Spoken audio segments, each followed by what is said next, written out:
ते first of all मला खूपच आनंद वाटते, कारण बजेट आम्ही प्रत्येक वेळेला एखाद्या मिनिस्टरनी वगैरे सादर करताना पाहिलं होतं. तेव्हा आम्हाला खूप मनात प्रश्न होते की याच्यासाठी एवढं का ठेवलं, कमी का केलं नाही.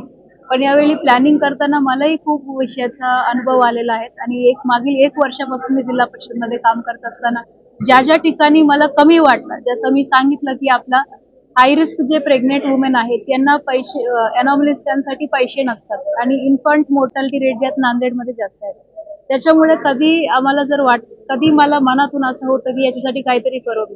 मग ह्या बजेटमध्ये ते करण्यात आलं, त्याबद्दल मला अत्यंत आनंद वाटते. असंच खूप योजना आम्ही यावेळी ऍड केलेल्या आहेत.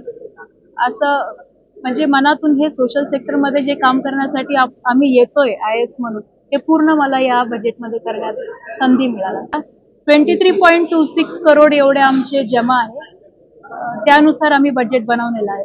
21 crores होता अंदाजे. यावर्षी आमचे इंटरेस्ट वगैरे वाढवला त्याच्यामुळे, आणि यावर्षी आम्हाला स्टॅम्पमध्ये 6.5 crore मिळाला होता. त्यामुळे यावर्षी 2 कोटीचा वाढ आपल्याला दिसतोय. महिलांवर मला वाटते की मी एक महिला अधिकारी असून आणि आपल्या नांदेडमध्ये खूप महिला आहेत ज्यांना मदत पाहिजे, असं मला 1 वर्षामध्ये अनुभव आलेला आहे. आमचे बजेट माध्यमातून यावेळी प्रत्येक हेडमध्ये जर तुम्ही पाहिला, प्रज्ञा प्रकल्प असू द्या, प्रज्ञा प्रकल्पमध्ये आपण करिअर काउन्सिलिंग आणि 10वी-12वी मुली मुलगांसाठी आपण ट्रेनिंग देतो. त्या ठिकाणी सुद्धा 50% मुलींसाठी आपण हे केलेत बजेटमध्ये.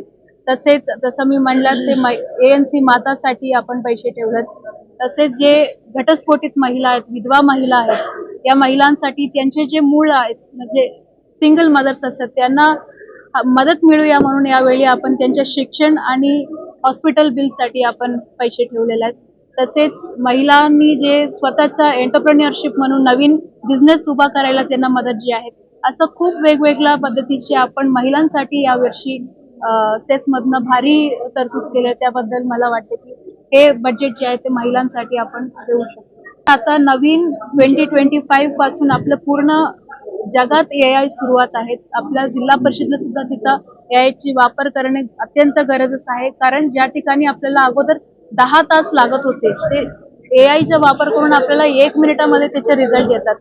पण तसं आपल्याला अगोदर आपल्या कर्मचारींना आणि आपलं जे नांदेडकरी आहेत त्यांना ट्रेन करणे आवश्यक आहे. त्याच्यामुळे आम्ही AI चा वापरसाठी यावर्षी 10+25 असा पूर्ण 35 लाखची तरतूद ठेवलेला आहे. बजेटमध्ये आपल्याला जे 20% तरतूद पाणी पुरवठ्यासाठी ठेवावं लागते, ते 20% पूर्ण आम्ही ठेवलं. पण तो जे तुम्ही म्हणलात की टँकर घ्यावा लागेल, टँकरसाठी आपल्याला 2-3 ऑप्शन्स आहेत. DPC मधनं आपल्याला करता येतं, सेस मधनं करता येतं.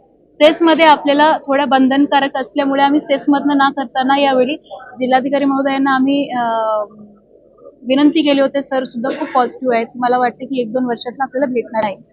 आम्ही जिल्ह्यांमध्ये पाणी पुरवठ्यासाठी जे काही आपल्या नागरिकाला लागणार आहे त्याच्यासाठी आम्ही पाठीमागे आहेत.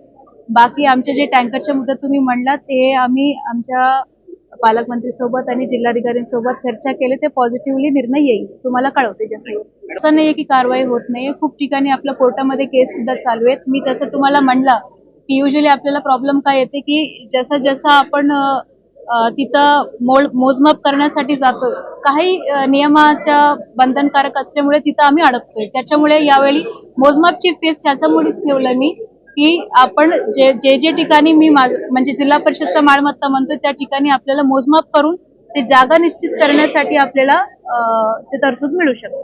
जे मल्टीपर्पज शाळा आहेत ज्याचा एक बाजूला जे ते अतिक्रमणाचा विषय आहे, त्याच्यामध्ये कोर्टामध्ये ते केस चालू होता. मला वाटते की अराउंड जून-जुलैमध्ये ते अतिक्रमण वाढण्याचे सुद्धा प्रयत्न केले. त्यावेळी आम्ही SP साहेबांचा आणि कलेक्टर साहेबांच्या मदत घेऊन तिथं अतिक्रमण आम्ही अडकलेलं आहे. आणि बाकी जे जागा आहेत ज्या ठिकाणी आपल्याला दुसरं काही बांधकाम करता येते का याच्यावर आमचं प्रयत्न सुरू आहेत. जसं आमचं फायनल होईल तुम्हाला मी सांगते.